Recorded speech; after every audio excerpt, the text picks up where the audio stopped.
Il restait à peine 1 minute dans le troisième quart-temps quand Giannis a claqué ce lay-up facile. De quoi offrir aux Milwaukee Bucks une avance de 6 points sur les Golden State Warriors. Pour remettre les choses dans leur contexte, c'était une équipe des Warriors privée de Steph Curry. Et ils jouaient leur deuxième match en 2 soirs après avoir subi une défaite cuisante contre Denver. À ce stade précis, les Bucks venaient d'infliger un sévère 32-12 aux Dubs dans le quart-temps. On avait l'impression que les Warriors n'avaient plus de jus face à une équipe de Milwaukee au complet. C'est le moment choisi par Jimmy Butler pour sortir de sa boîte et prendre les commandes. Après un tir primé de Buddy et quelques lancers francs, regardez Jimmy réclamer le ballon. À quelques secondes du buzzer, il force AJ Green à commettre une faute grossière sur un tir à 3 points. Et en un clin d'œil, l'avance de 6 points s'est évaporée. Jimmy a immédiatement enchaîné.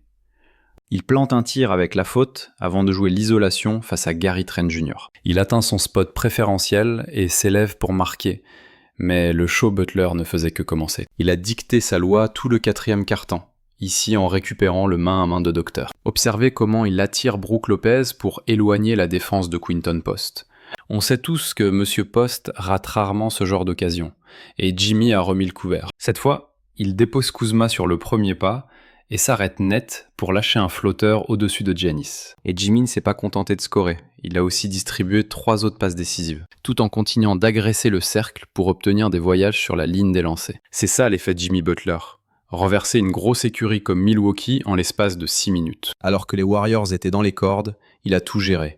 La création, le scoring et la défense. Il a littéralement porté les Dubs vers une victoire que personne n'avait vu venir. C'est exactement pour ce genre de performance qu'on monte un échange pour récupérer Jimmy Butler. L'équipe possède désormais une deuxième superstar capable de sortir 24 points, avec 8 rebonds et 10 passes. Je sais qu'on s'est tous fait la même réflexion par moment. Jimmy est incroyable, mais pourquoi il ne tire pas plus ? Eh bien, parce qu'il n'en avait pas besoin.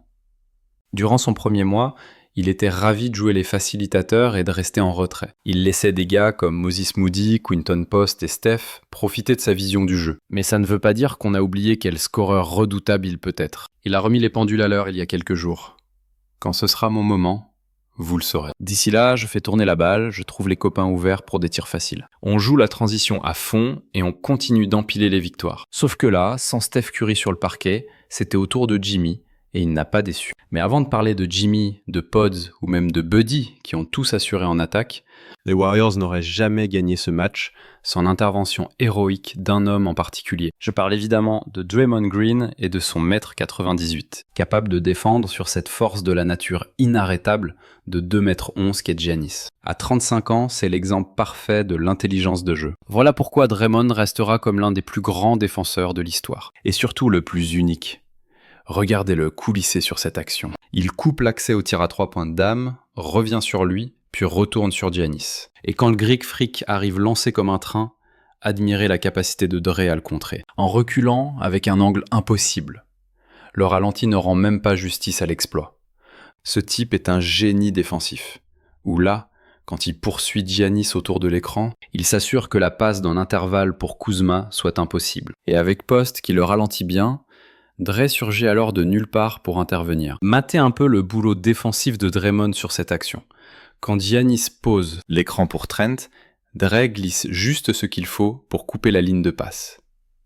Ensuite, il revient direct sur Giannis avec une intensité physique monstre pour lui barrer la route, du cercle. Il joue des coudes pour le forcer exactement là où il veut, c'est-à-dire sur un tir en pivot à mi-distance, et c'est raté. Avec Draymond sur le dos, Giannis a fait un 0 sur 7 au tir.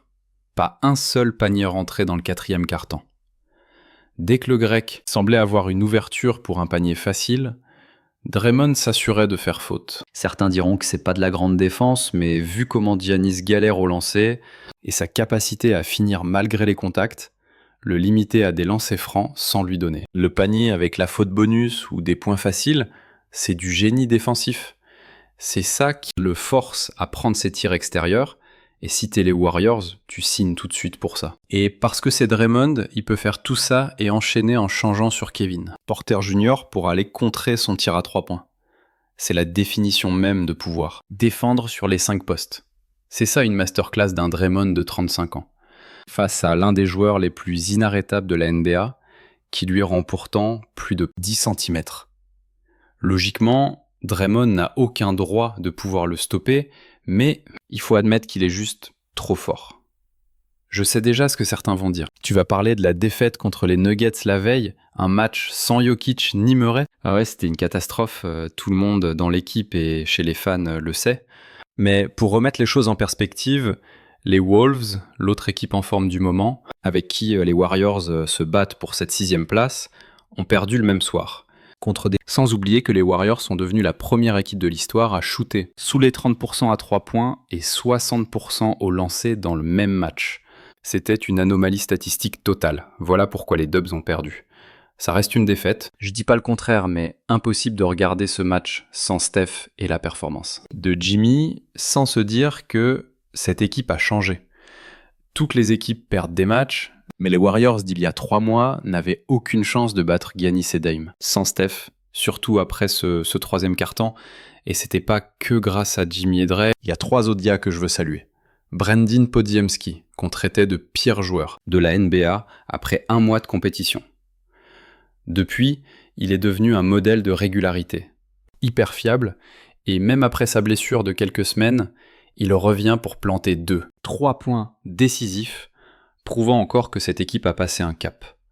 Alors que Moses Moody avait été phénoménal ces 2 derniers mois, il a galéré contre les Bucks, mais Pods a pris le relais pour finir le boulot. L'autre gars qui a aidé à plier le match et qui est juste incroyable depuis 1 mois, c'est Gary Payton 2.